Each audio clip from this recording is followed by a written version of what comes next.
Just for the shoveling. If you ever find that being a YouTuber doesn't, suit you anymore, there's a job for you. Shut your face. I'm Andrew St Pierre White. Join me as I share my passion for building four-wheel drive trucks and travelling to the remotest parts of the world.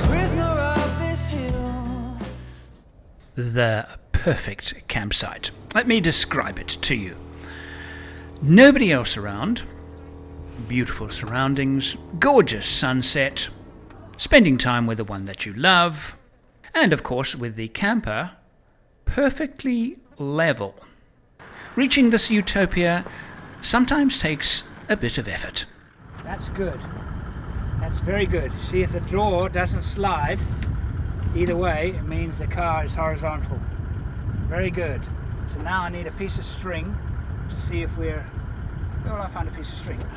Maybe in the fishing tackle. Nothing anal about this at all. And we're busy having a debate as to which side of the car is all right, down. Now, let's see. Let's see. Oh, there. That will hang. It's so close, Gwynny. It is so close. If you look behind it, and if the line is parallel to that, then that is pointing to Middle Earth, because we know that that's pointing to Middle Earth. So if we line Will it there up, be hobbits? yes. If you line it up, the vehicle is very slightly down on the left. It's like this much at the bottom there. It's like not even half a degree. So you're saying I was wrong? Yeah, we're both wrong. And that, folks, is how you solve an argument in the White household. Go fishing.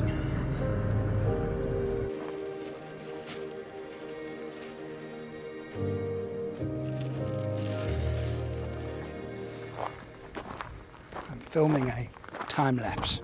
Let me show you what I'm doing.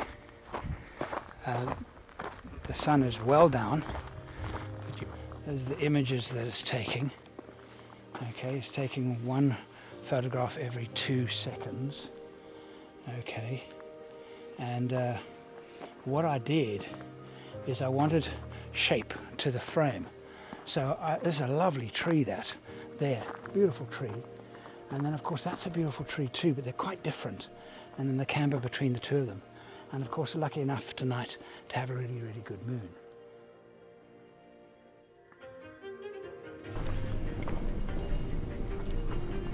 It's been such a fabulous day. We camped early and we both just relaxed. I read and Andrew sorted flies and played with his drone. And we had a really nice shower and got clean, and then we've got this and a full moon and just heaven. Thanks for bringing me. Very glad I could bring you and show you this. It's really been so lovely to get out and to see the country and to... Perfect. Wind's gone. The wind was wonderful, keeping things cool. There weren't that many flies. Not a sound. Not a sound. Just feel more grounded in the place. No longer just an urbanite.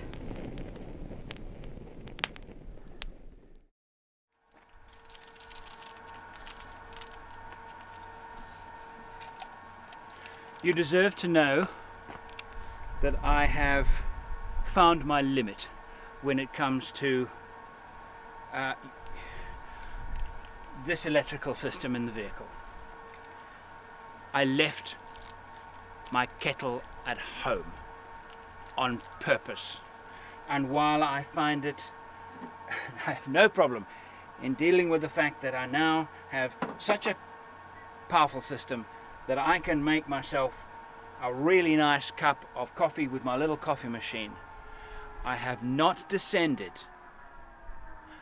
to boiling kettle, boiling water, with a $5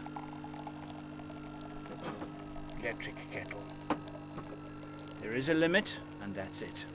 You see, it's not that the equipment can't boil water with an electric kettle, but I want to boil water using my favourite kit. I want to boil water using the campfire. Something in me feels slightly uncomfortable with the ease of boiling water using an electric kettle. And the fact that I don't want to boil water in a kettle puts my ideas of electric induction cooking in question. I'm just not sure if I want to do it at this time. It doesn't mean to say I'll never do it, but not now. Sometimes I like to walk away from my camp, get a bit of distance from it, and to kind of see the camp from what it is. And of course, photography-wise, the drone allows us to do that like we've never done it before. Now, on close inspection, would my vehicle have made it? Not easily. Steep, quite a bit more weight on the back wheels than the front.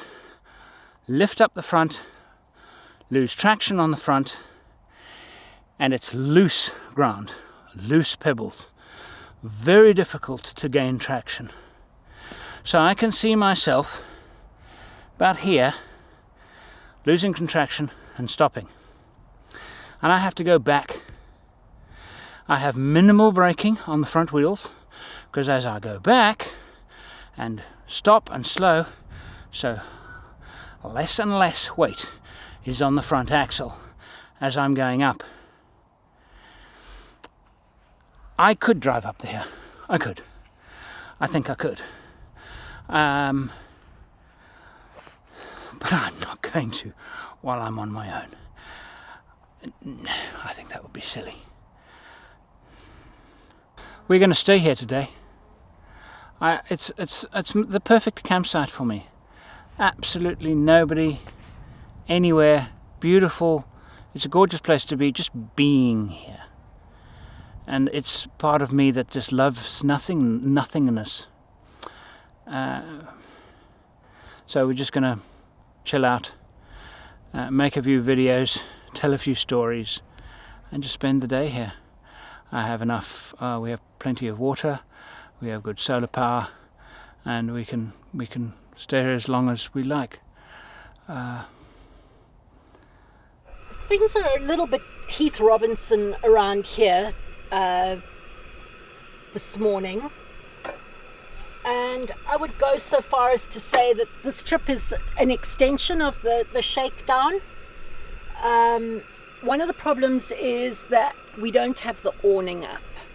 The awning, we just ran out of time, which means we are now having to chase the sun or chase the shade around the vehicle.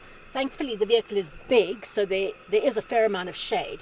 But that means we're moving around like nomads around this vehicle. So that's a problem that will be solved once we've got the awning up.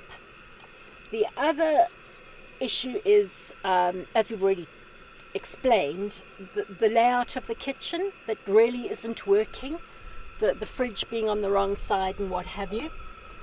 And a valid question you may have is, why didn't I get involved while all this was happening?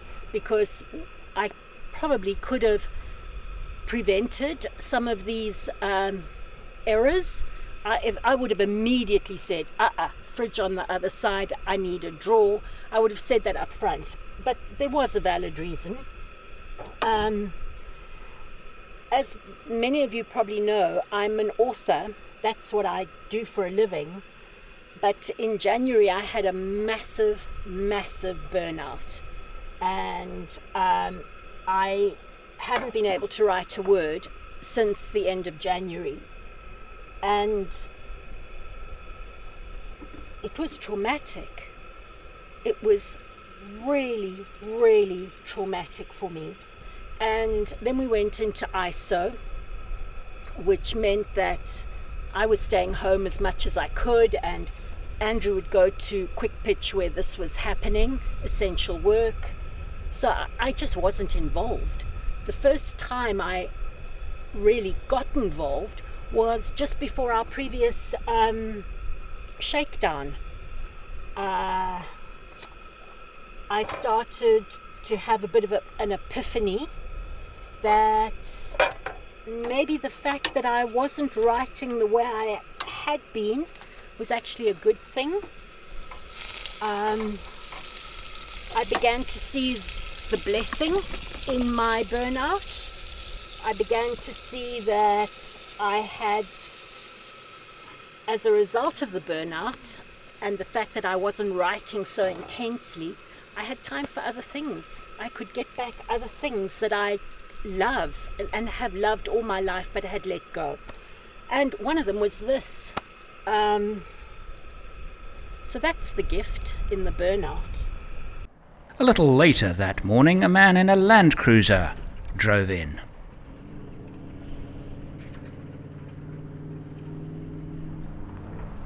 So that's the Boarman of the property. He just came past now, and he's going up there to see if there's any cell phone signal for us, and if there is, he'll come back and give me a thumbs up.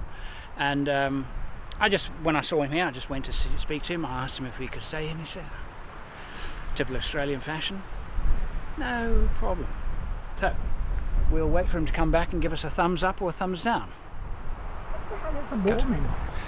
Does he make holes in furniture? Oh, a Boarman. A Boarman is the a station will have a Boarman, and he will drive around checking the levels of the reservoirs attached to a bore. So this will be a borehole, and he will check the levels because the cattle will need drinking water.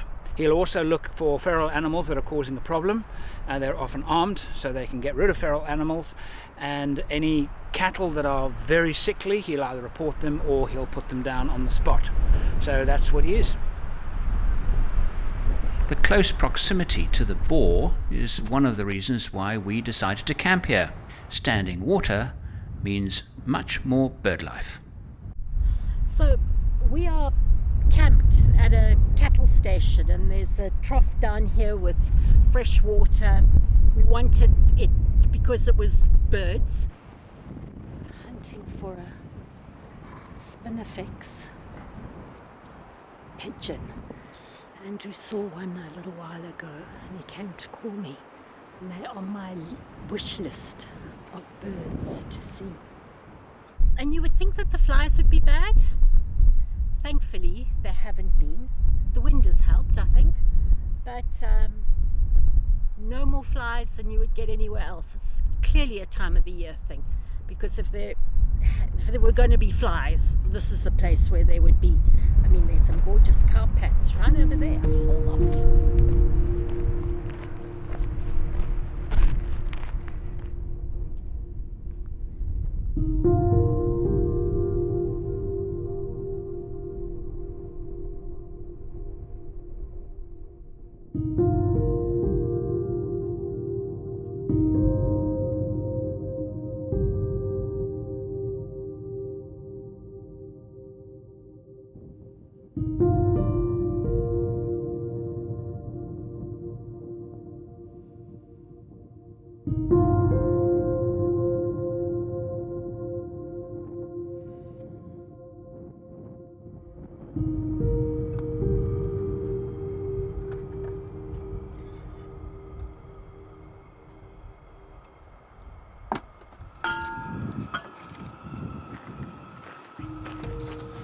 The wind scuppered our plans. We were going to have a barbecue tonight, but there's no way we can do a fire with the wind like this.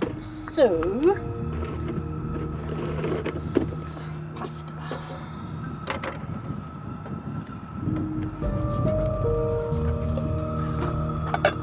What are you doing? What are you doing, Gwen? Just explain to me what you're doing. I'm sitting here watching this. It's very cloudy, patchy cloud. with this incredible full moon, and we're watching it sort of going in and out of these clouds, and when it breaks free, it's so bright you could read by it. It's so pretty and interesting, and the shapes in the sky are just so exciting.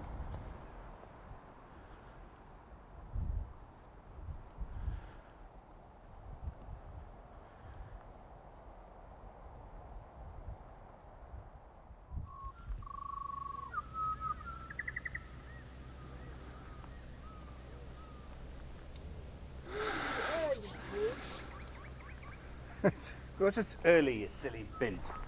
What do you think mornings are for?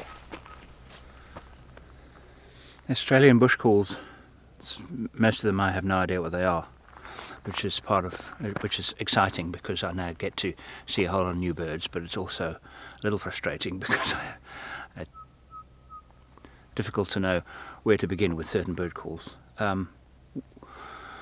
We'll be leaving here today, and we're still kind of ahead of our schedule, so we're going to, we found a place on the map that we're going to go to.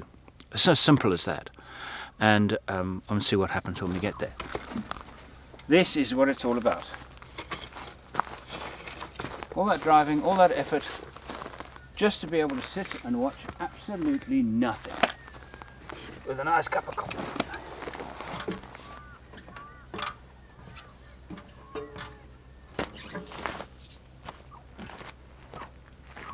Leaving the yard.